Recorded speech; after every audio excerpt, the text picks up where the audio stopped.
Assalamualaikum warahmatullahi wabarakatuh. Alhamdulillahilladzi ja'ala ramadana syahra syiyaman lil mu'minin. Wassalatu wassalamu ala asyrafil anbiya'i wal mursalin wa ala alihi wa ashabihi mujahidin at-ta'irin. Amma ba'd. Jamaah qiyamul Ramadan rahimakumullah. Pada malam hari ini kita berada pada malam yang ke-29. Maka tersisa satu malam yang disebutkan malam-malam Lailatul Qadar, di mana di malam 29 ini karena tersisa satu malam, kembali kita mengingatkan proses Ramadan itu ada beberapa hal yang harus kita laksanakan. 10 malam terakhir adalah malam-malam pembersihan daripada bibit kita, yaitu roh. 10 malam yang kedua adalah pembersihan daripada pikiran atau perbuatan kita yang sudah kita lakukan. Maka 10 malam ketiga atau terakhir adalah pembebasan yang disebut dengan ikut minanar. Di sini di 10 malam terakhir ini sangat banyak anjuran-anjuran oleh Nabi kita untuk diamalkan. Yang pertama, Nabi mengerjakan i'tikaf selama 10 hari 10 malam. Kemudian Nabi memerintahkan carilah Lailatul Qadar itu di malam-malam ganjil. Nah, disinilah kita kembali menelaah atau mempelajari daripada sebuah informasi ini. Ada apa rahasia-rahasia di 10 malam ini? Maka kita akan menganalogikan daripada informasi ini kepada perjalanan kehidupan kita. Kita akan kembali mengingat akan kematian. Ketika roh keluar daripada jasad, dan ketika jasad diletakkan pada liang lahat, maka panggilan Tuhan itu dengan roh, maka roh akan berkata, ketika datangnya panggilan Tuhan, kata Allah apa? Karena mereka engkau telah mendurhakai. Jadi kalimat ini perlu kita perjelas lagi. Allah berkata kepada roh, karena mereka engkau mendurhakai kepada. Apa maksudnya? Yang pertama, posisi jasad kita berada pada liang lahat. Berarti kita sudah sebutannya meninggal dunia kalau bahasa kita. Saat itu atau ketika itu Allah menyebutkan kita dinyatakan mendurhakainya karena mereka itu adalah termasuk daripada semua orang-orang yang berada pada lingkungan kita. Apakah itu anak kita, istri kita, suami kita, keluarga kita, rekan dan sahabat. Karena disebutkan kata-kata mereka itu menunjuk kepada yang menghantarkan kita ke kubur. Lalu alasan apa sebutannya ketika kita disebut mendurhakainya? Inilah yang kita bahas kemarin. Kita pelajari, kita buka kitab di dalam sirah-sirah Nabawiyah. Ternyata selama kita hidup mendurhakainya secara tidak sadar. Contoh, ketika Ramadan di 10 terakhir, Allah menyampaikan lewat Jibril, kemudian Jibril menyampaikan kepada Nabi Muhammad ada banyak amalan, baik amalan yang dilakukan oleh fisik, oleh lisan, oleh perbuatan, kemudian dengan harta-harta kita. Ternyata kita secara tidak sadar. Contoh, 10 malam terakhir sangat baik untuk melaksanakan sedekah. Jadi dianjurkan untuk bersedekah karena balasannya sangat luar biasa. Kemudian kita dengan alasan kalau aku aja bersedekah, anak belum berbaju lagi. Itulah keperluan dunia. Sadarkah kita ketika kita berprinsip berpikir seperti itu, kita telah mendurhakainya. Durhaka itu kita artikan ini, seorang anak itu kalau diberi suruhan atau perintah membantah, itu dikatakan ini anak durhaka ya. Karena ya membantah. Ketika kita diperintahkan, ambillah di 10 malam terakhir kesempatan yang sangat luar biasa, tapi kita abaikan. Ini aja belum ini, belum itu, belum persiapan ketupat dan sebagainya. Maka ketika datang perintah lagi dari beberapa hadis, setelah kita pelajari ada 3 sumber hadis, dijadikan satu oleh almarhum guru kita Man Anfaqa Dirhamaini. Ini adalah hadis tentang infak, tentang harta. Kemudian dikenakan dengan hikmah-hikmah malam Lailatul Qadar. Lalu hadis bersambung Man Anfaqa Dirhamaini fi Lailatul Qadar. Barang siapa yang berinfak 2 dirham pada malam Lailatul Qadar, banallahu baitan fil jannah, maka akan Allah bangunkan rumahnya di surga. Jadi ini ada 3 hadis. Yang pertama hadis tentang infak dan hasanah. Barang siapa yang berinfak atau berbuat kebaikan dengan sifatnya sedekah, apakah itu yang disebut dengan infak? Kemudian satu hadis lagi berkenaan dengan hikmah-hikmah pada malam Lailatul Qadar dilipat gandakan lebih baik daripada 1000 bulan. Kemudian hadis berikutnya adalah tentang infak atau sedekah orang-orang yang membangun masjid. Ia berinfak untuk membangun masjid, maka Allah bangunkan laksana sebuah rumahnya di surga. Jadi ini ternyata ada 3 hadis yang kita temukan. Man Anfaqa Dirhamaini, jadi infak dirham, karena di zaman Nabi asal itu adalah berbentuk dirham berkah. Jadi nilai emas timbangannya itu dirham pada waktu itu luar biasa nilainya, besar sangat. Jadi 3 hadis. Banyak yang mempertanyakan tidak menemukan hadis ini, tidak akan bisa ditemukan. Karena 3 hadis ini dijadikan satu. Hadis-hadis yang sahih dijadikan satu. Ambil hikmahnya, kemudian ambil hasilnya. Nah, lalu kita bagaimana hubungannya? Sekarang begini, orang yang berpuasa di siang hari dan memperbanyak ibadahnya di malam hari, kemudian menghidupkan malam Lailatul Qadar, maka semua dosa-dosanya yang telah lalu Allah ampuni. Seolah-olah kita ini sedang dievaluasi. 11 bulan kita beraktivitas, kita dievaluasi kembali kepada titik nol. Kalau bahasa hukumnya, kada ada dosa lagi kita. Hingga akhir Ramadan ini kita tidak ada dosa lagi. Maka orang-orang yang tidak ada dosa lagi, irji'i ila rabbiki, kembalilah ke Tuhan kepada wadahku nang asal.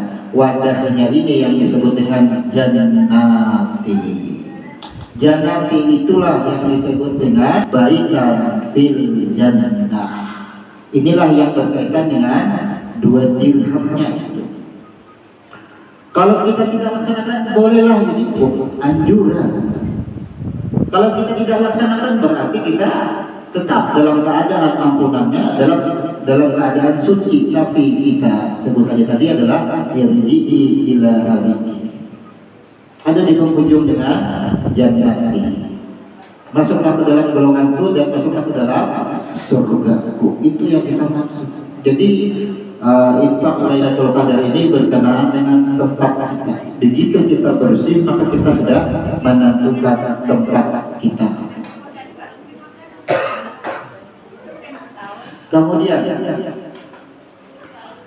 Ramadan adalah cara hidup kita, cara kita beramal ibadah, menentukan kehidupan kita setelah kematian.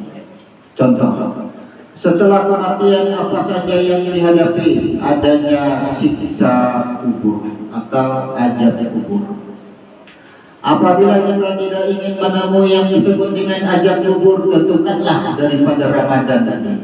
Jadi kita seorang yang menentukan. Ramadan ini adalah kita yang merancang kehidupan kita untuk kehidupan setelah kematian.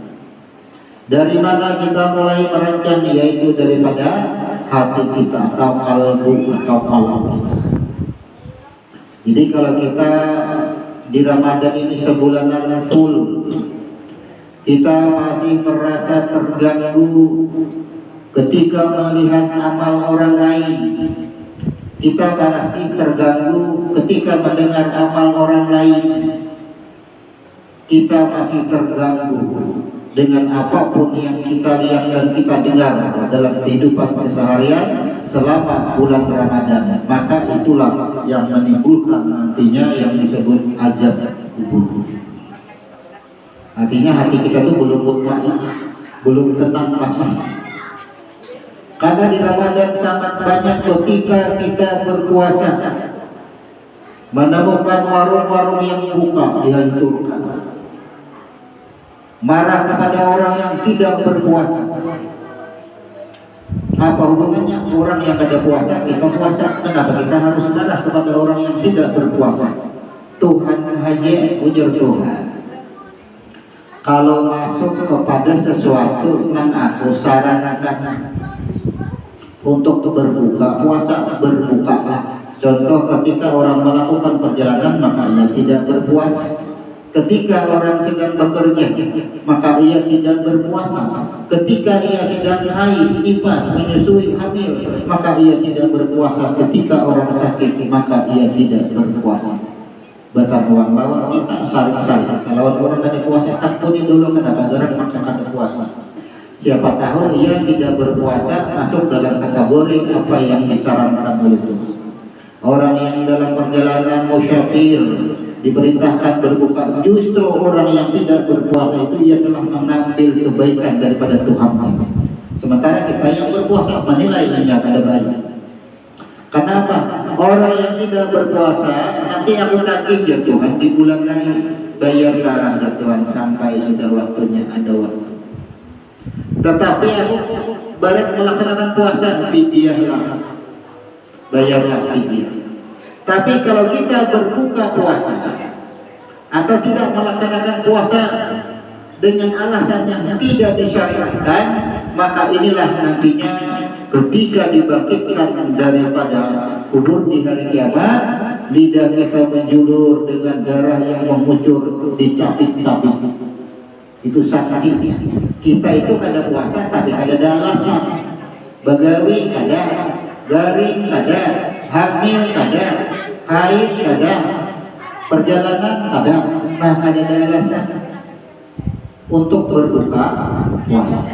Jadi hal-hal yang disarankan untuk berbuka sudah Allah berikan petunjuknya. Boleh kita tidak berpuasa tapi bayar fidyah.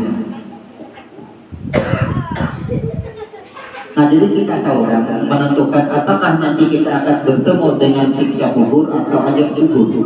Kita seorang yang menentukan sekarang. Maka ketentuan inilah yang disebut dengan Lailatul Qadar. Jadi kita di sebulanan merancang hidup kita kayak apa kita setelah mati. Jika sudah mati ini kayak apa ini hidup kita, cara kita di sebulanan kita yang menentukan sendiri. Kalau selama bulan Ramadan kita kada berubah cara dan sikap kita, bahkan hati kita kada berubah, masih ada sifat celahnya, masih ada sifat amarahnya yang tidak terkontrol, keiblisan ya maksudnya. Ya alhamdulillah. Pengajian kita sampai di titik mengenali mana yang disebut dengan batas-batas tarak. Tarak itu adalah tenggorokan. Maka ketika kita marah dengan niat kebaikan, marahnya kita tidak melewati tenggorokan, itu selamat kita. Kita berkata apapun, tapi perkataan kita tidak melewati tenggorokan, itu selamat kita. Jangan masuk ke dalam hati orang yang tidak masuk ke dalam hati, omongannya, perbuatannya, pendengarannya, dan penglihatannya, maka hatinya tetap tenang. Ketika hati tenang, maka kehidupan setelah kematian, apa yang perlu ia hadapi tidak ada, yang akan ia hadapi. Jadi kita yang membentuk seorang ini yang dimaksud dengan malam Lailatul Qadar, Lailah, lam dua butir, lamnya situ lam awal dan lam akhir. Setelah lam awal dan lam akhir ada huruf yang. Jadi huruf yang itu menekankan kepada lam awal dan lam akhir. Terima aja. Nah, jadi bentuk nama dan rupa menjadi huruf yang terima. Nah, kayak apa bentuknya? Terima. Bentuknya seperti kucing, terima. Bentuknya tinggi, rendah dan sebagainya, lama, kurus, terima aja Tuhan. Terima, itu huruf ya. Kemudian sifat dan kayak apa aja terima, itu huruf ya. Bila ikan menerima yang Tuhan itu ngarannya huruf H bertitik dua. Berarti kehidupan wajah engkau itu selalu ingat lawan Laila. Jadi Lailatul, bila sudah bertitik Lailatul. Apabila engkau menerima tempat rumah, itu yang disebut rumah, atau yang orang menyambat tak. Bila sudah menerima, itulah ketika fatwa. Maka itulah yang disebut dengan qadar. Maka qadar ini adalah kembali ke dalam kekuasaanku, inilah balasanku daripada rahmatku. Qadar. Ada huruf dalnya ini maksudnya Tuhan upahnya. Ada ikan menerima terus. Sabulanan ikan aku suruh puasa di siang hari, gawi. Perbanyak ibadah di malam hari, gawi. Baik ikan, carilah Lailatul Qadar 10 malam dan akhir, gawi. Itu menerima karena berfungsi huruf ya-nya. Nah, balasannya Tuhan aku berikan. Aku tetapkan engkau dalam ampunanku, itu yang disebut dengan qadar. Lalu kami sambung Lailatul Qadar. Jadi kita seorang, intinya di Ramadan ini kita yang merancang kehidupan kita setelah kematian. Hendak mulai dimandikan gelisah kita juga. Tiba sudah dimandikan di kapan, hendak ada kekaruan, tiba sudah dikatakan kita juga. Cuma untungnya enam hidup itu pada melihat kita ketika kita dimandikan kayak kejadiannya. Dan kita pada melihat dalam hidup ini, waktu mengangkat orang mati itu apa yang terjadi dengan orang mati, kita ada bersitu untuk Tuhan ada memperlihatkan. Tapi ada yang Allah perlihatkan, macam-macam kejadian yang terjadi atas diri manusia. Ada Allah perlihatkan itu di beberapa peristiwa. Jadi kita tentu tenang dari sekarang saya. Ini Ramadan masih tersisa, besok hari aja lagi, malamnya sehari lagi. Semuanya banyak istighfar. Pokoknya jangan sampai menghadapi yang disebut dengan azab kubur. Jangan sampai nanti terlonta-lonta di sana. Terlonta-lonta itu bahasanya ada kakaruan, ada dabawannya, ada bertempat. Bingung nantinya di sana. Itu akan lebih parah kehidupan kita. Tentukan di sini. Ramadan ini adalah bulan evaluasi. 11 bulan kita berusaha. 11 bulan kita terus bapamaya, 11 bulan kita terus menyanyi, 11 bulan kita bakal lakukan yang ada kakaruan terus sudah ada apa ajar Tuhan. Sudah ikam menjalani tugas ikam 11 bulan aku ciptakan sebagai pemabuk, ikam jalani sudah nih Ramadan aku datangkan, bersihkan catat, bersihkan jalan. Kesempatan aku ya, kita ini harus detail nih. Bila berbuat salah akui, jangan takut. Aku ya, Allah siapkan neraka, jangan takutan dengan neraka.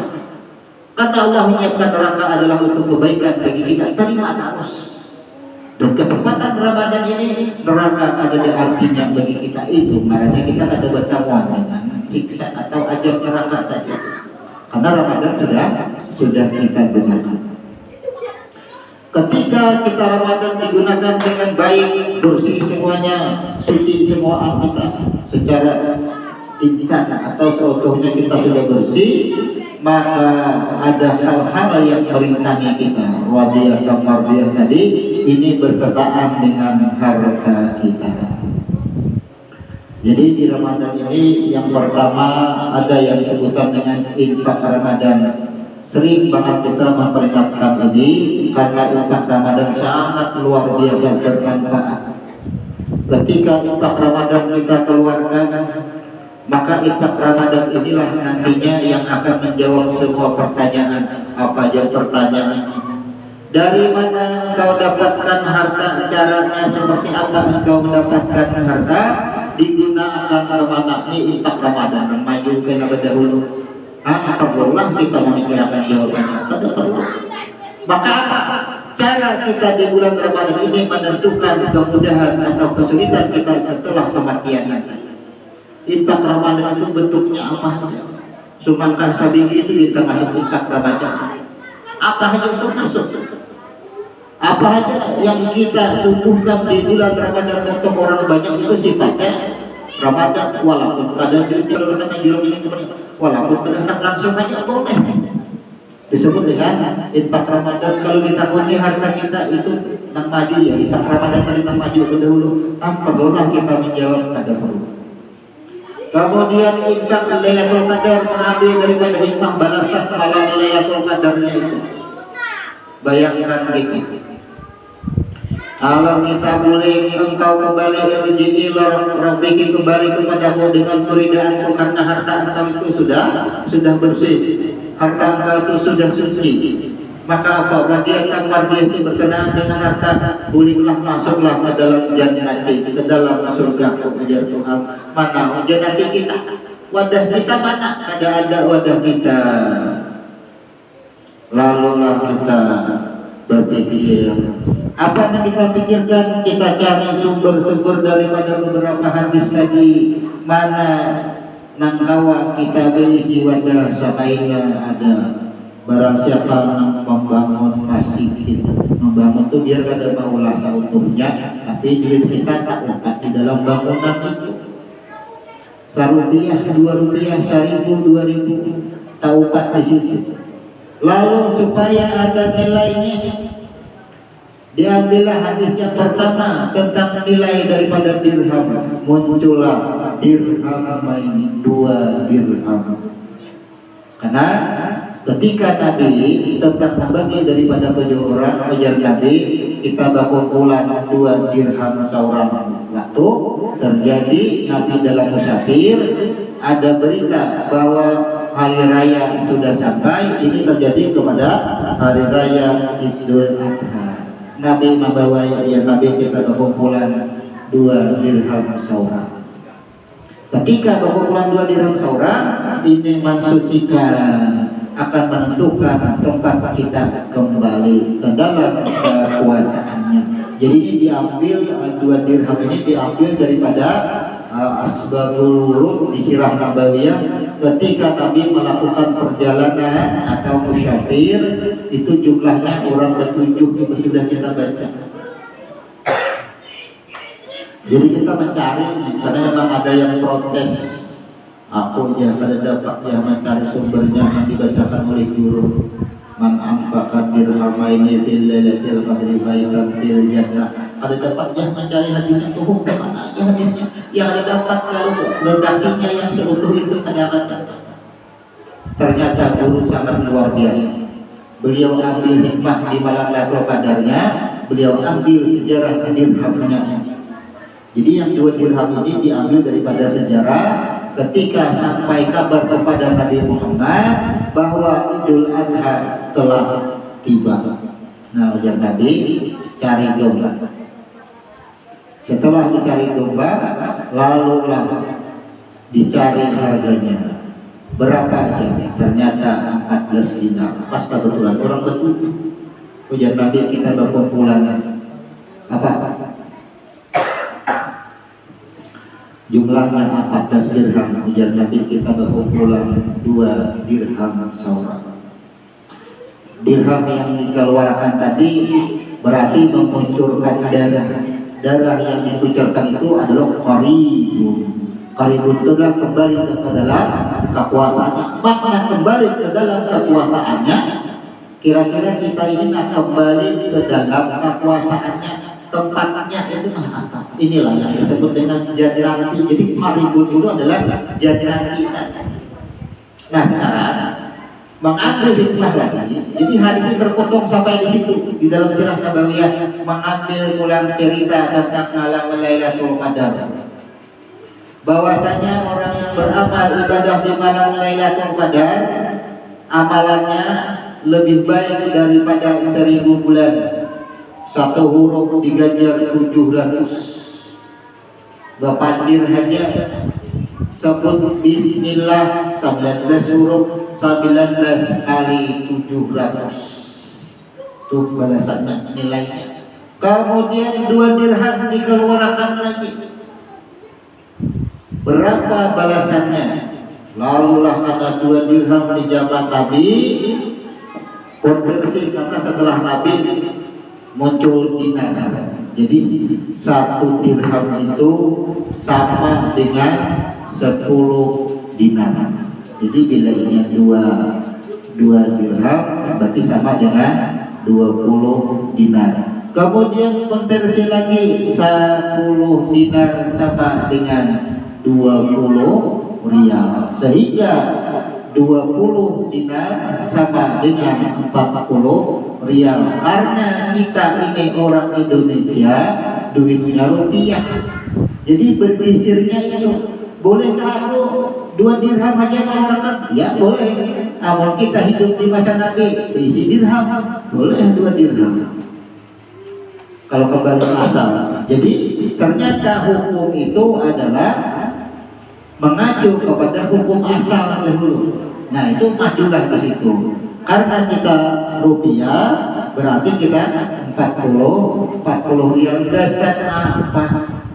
Berarti kita sudah berinfak 40 rial dirupiahkan menjadi 176.500 di bulan tanggal 177.000 kita keluarkan di malam Lailatul Qadar ini. Inilah yang disebut dengan baitan fil jannah. Makanya infak Lailatul Qadar ini 100% digunakan untuk membangun masjid atau mushola.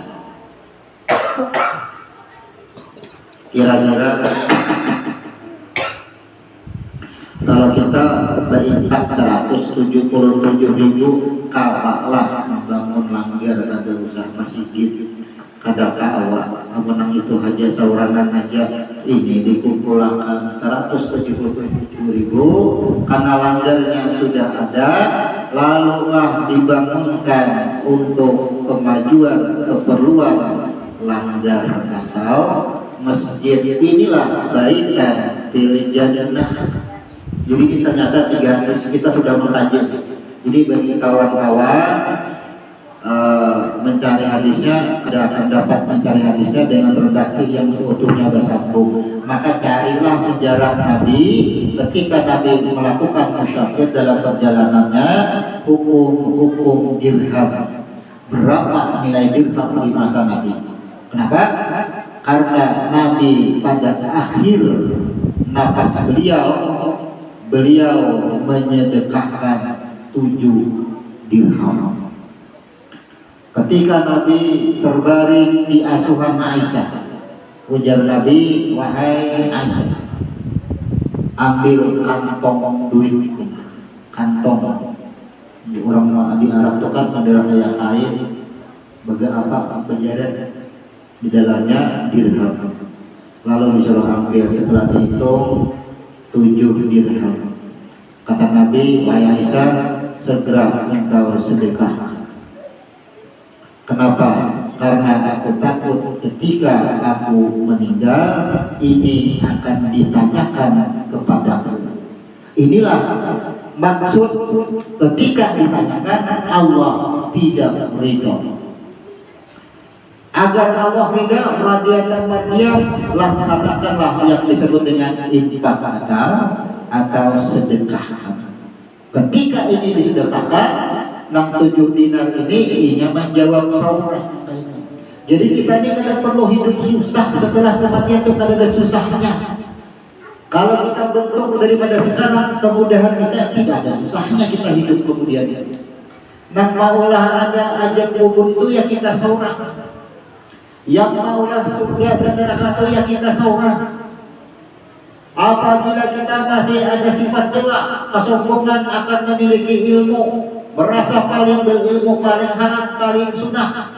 Nah, ini yang membangun neraka sendiri akhirnya. Karena merasa berilmu, lalu kita merasa orang lain salah terus. Untuk itu kita sering mengingatkan jangan pernah menyalahkan atas perbuatan orang lain, jangan pernah. Orang melakukan apa saja jangan disalahkan orang itu, jangan pernah. Kita hanya perlu mengenali perbuatan orang itu mana yang salah, mana yang jujur. Bukan orangnya yang salah, orangnya yang jujur, bukan itu. Melihat orang sampai yang pun jangan juga dibujurakan. Orang ini benar, belum tentu. Ketika orang penyembah yang ditentukan tempatnya di neraka bisa kalau dikatakan benar, ada perlu. Tidak ada nilai, tidak ada sangka atas perbuatan orang lain. Jangan ada sangka. Ketika orang berbuat baik, jangan disangka baik. Ketika orang berbuat salah karena menurut kita itu adalah perbuatan yang salah, jangan juga disangka salah. Karena perlu kita membuat sangka. Apabila kita membuat sangka, tunggu nanti kita tidak perlu menunggu kita dibangkitkan dari kubur, tapi ketika kita diletakkan di liang lahat, Allah berkata, engkau telah mendurhakaiku karena mereka. Kayak apa aja mendurhakai orang tadi, coba. Apabila kita melihat amalan orang lain berbeda dengan kita, lalu kita mencela, itu artinya mendurhakai. Gara-gara amal berbeda, durhaka kita lawan Tuhan. Kenapa? Karena sifat sombong ada pada diri kita. Sifat sombong tidak boleh ada pada hamba, ada boleh ada. Ketika itu ada, nah itu namanya durhaka. Jadi apa? Wajarlah. Silakan buka di dalam kitab Kutubus Sittah yang diriwayatkan oleh Abu Dawud dan At-Tirmidzi. Itu sejarah perjalanan kehidupan setelah kematian. Roh berkata, ujar roh, sesungguhnya aku banyak meninggalkan waris, baik anak-anak maupun hartaku, tapi tidak ada satu pun dari mereka yang khawatir akan aku. Bayangkan kita ini ada anak, ada harta, mati kita akan bersuara seperti itu nantinya. Kita akan berkata seperti itu. Ujar kita nih, ketika berbentuk purunnya anak, purunnya bini, purunnya laki, hingga sudah aku mati, hartanya aja yang dibagi, kada ingat lagi lawan aku. Itu maksudnya. Kenapa kada ingat lawan aku? Maksudnya harta yang dibagi itu hasil pencarianku. Aku ditanya tentang harta itu. Ditanya aku ujar roh, aku ditanya tentang harta itu. Makanya ketika ada waris, harta ini boleh dibagi secara hukum waris setelah dikeluarkan yang namanya zakat mayit. Zakat mayit melepaskan daripada pertanggungjawaban mayit atas harta peninggalannya. Jadi wajib itu bila ada dikeluarkan kita dengan menyandang kuriang-kuriang roh ujar roh kita ini kita rasakan kita mati. Bayangkan kuriang-kuriang kita, purunnya anak-anakku, keluargaku, seberataan berabut harta, tapi tidak satu pun nak ingat lawan kayak apa aku ini wayah ini tuh kada daya itu roh akan berkata seperti itu. Makanya kita tak perlu ini Ramadan dan kita masih berumur, kita berusia seorang, kalaulah seorang harta jangan mengharap anak. jangan mengharap bini, jangan mengharap laki, kada usah. Bila kita berisi harta, tahu kelolanya harta sesuai dengan aturan agama, zakatnya perhatikan. Kemudian apabila zakat diperhatikan berarti bersih. Tidak dijamin harta yang sudah dikeluarkan zakat itu terbebas daripada sidang harta atau pertanyaan. Maka inilah yang disebut dengan infak Ramadan. Harta sudah bersih, biar harta itu terbebas daripada pertanyaan, keluarkan infak Ramadan. Ketika harta itu sudah bersih tadi, terbebas daripada pertanyaan, nah ujar Tuhan, mana ampun harta, ayo boleh lawan aku. Ternyata itu sudah boleh lawan aku, harta kita tadi tidak serupiah pun digunakan untuk membangun rumah Allah. Inilah yang disebut dengan man anfaqa dirhamaini. Itu maksudnya. Jadi 3 alasan inilah sehingga Ramadan ini kita seleksi daripada kehidupan kita, amal ibadah kita, dan juga harta kita. Jangan sampai taliong umat saya ya kesan hari raya ya, maka hari raya paling ada 3 hari, belum lagi warna, belum lagi ketupat, belum lagi baju dan sebagainya, belum lagi tiket dan sebagainya. Tuh kainan roh kita akan berkata seperti itu nantinya. Ujar Tuhan, gara-gara hendak menukar tiket ikan durhaka lawan Allah. Gara-gara hendak daulah ketupat di rumah, hendak bertukar wadai, engkau durhaka dengan aku, durhaka dengan harta. Bahaya kita di sini. Jangan khawatir kita urusan dunia, biar aja kada bawa daya apa. Tapi jangan sampai mendurhakainya. Itu yang lebih utama. Maka pada kesempatan malam hari ini, malam yang ke-29, di mana kita tersisa 1 malam, gunakanlah semaksimal mungkin, gunakan matematika kita tentang hidup kita, amal kita, gunakan matematika kita kepada harta kita, jalankan semua aturan-aturan Allah dari diri kita dan juga harta kita. Semoga nanti di malam terakhir, malam 30, bertemunya adalah di malam minggu. Maka sesuai rumus, ada 7 rumus untuk mencari Lailatul Qadar. Apakah itu dari kitab yang dikarang oleh Imam Al-Ghazali, apakah itu daripada kitab yang dikarang oleh Ibnu Qayyim Al-Jauzi, kemudian apakah itu daripada rumus terjadinya awal Ramadan sesuai hari. Kalau Ramadan datang pada hari Sabtu, insya Allah ada kemungkinan Lailatul Qadar terjadi pada malam Sabtu, di mana seseorang itu dilahirkan, maka di hari itu pula ia dijemput turun sana. Kemudian rumus kepada angka, apabila Ramadan jatuh pada hari ke-7, maka Lailatul Qadar boleh jadi jatuh kepada malam 27. Karena Sabtu adalah hari ke-7, maka ada kemungkinan juga Lailatul Qadar jatuh pada malam 27. Kemudian rumus yang lain, apabila seseorang dilahirkan, ia akan dijemput pada hari dilahirkan. Namun apabila ia seorang laki-laki, maka ia maju 3 hari. Apabila seorang perempuan, maka ia mundur 3 hari. Inilah ada kemungkinan kalau Ramadan jatuh pada hari ke-7, mundur 3 hari, 7, 6, 5. Ada kemungkinan ke-25 aja gugurnya, atau ke-23, karena ada mungkin ke-24. Makanya rumus muncul 23. Atau maju lagi, kalau malam 27, kalau hari Sabtu angka 7 maju 3 hari, ya ke-29, karena ada mungkin malam ke-30, karena 30 adalah genap. Jadi untuk itu lebih amannya 5 malam itu yang penting dijaga. Malam ketetapan yang kita terima, malam genapnya kita merancang hidup kita bagaimana nantinya setelah kematian kita. Kira demikian tausiah di malam ke-29 ini. Setelah ini kita akan istirahat full. Kita tidak mengadakan kajian atau tausiah di larut malam karena kita mengingat fisik dan tubuh kita untuk menyambut Idul Fitri, mempersiapkan daripada segala sesuatunya. Kita tutup subhanallahumma wa bihamdika asyhadu an la ilaha illa anta astaghfiruka wa atubu ilaik. Assalamualaikum warahmatullahi wabarakatuh.